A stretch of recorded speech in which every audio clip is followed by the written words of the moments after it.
Hello everyone, स्वागत आहे तुमचं माझ्या श्रुतेशा मिनी ब्लॉगमध्ये. तर आज आमची सकाळ झाली होती 11 वाजता, कारण माझी तब्येतही ओके नव्हती आणि आज संडे असल्यामुळे आहोंनाही सुट्टी होती. तर तब्येत ओके नसल्यामुळे आहोंनी छान असे पोहे बनवले आणि पोह्यांसोबत चहा असल्याशिवाय काही मला ते जात नाहीत. नाश्ता केला आणि बाकीची घरातली जी काही कामं होती तर ती मी आवरून घेतली आणि स्वयंपाक काय बनवलेलाच नव्हता. दुपारी आहोंना कॉल आला आणि त्यांना जायचं होतं कंपनीमध्ये. तर त्यांना म्हटलं तसं जाऊ नका, गावावरून हे चिक्कू आणलेले होते तर त्यांना म्हटलं मी चिक्कू शेक बनवून देते तुम्हाला.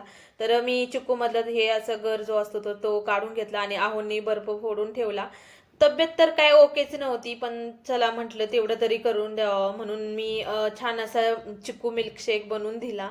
त्यानंतर दोघांनीही चिक्कू मिल्कशेक पिला आणि आहो गेले कंपनीमध्ये आणि मी नंतर म्हटलं चला आपण थोडासा आराम करावा. हा जो कंदील दिसतोय तर त्याचं मॅजिक मी तुम्हाला पुढे दाखवतेच. बट थोडासा आराम केल्यानंतर परत भूक लागली म्हणून मी लगेच थोडीशी म्हटलं फरसाण होतं माझ्याकडे तर त्याचेच मी भेळ बनवणार होते. त्याच्यासाठी मी कांदा, टोमॅटो आणि थोडीशी कोथिंबीर चिरून घेतली आणि त्याच्यावरती थोडंसं असं नॉर्मल हळद, लाल तिखट टाकून घेतलं आणि फरसाण जे होतं तर ते मिक्स करून घेतलं. म्हटलं थोडंसं तोंडालाही चव, थोडासा लिंबूही मी त्याच्यावरती पिळला होता आणि खूप छान अशी टेस्ट त्याची तयार झालेली होती.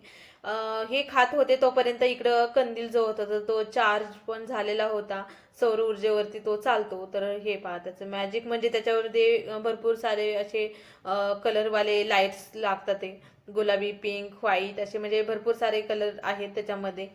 लाईट गेल्यानंतर मी निश्चितच त्याचा यूज करत असते. थोडं का होईना मला प्रकाश त्याचा भेटतो.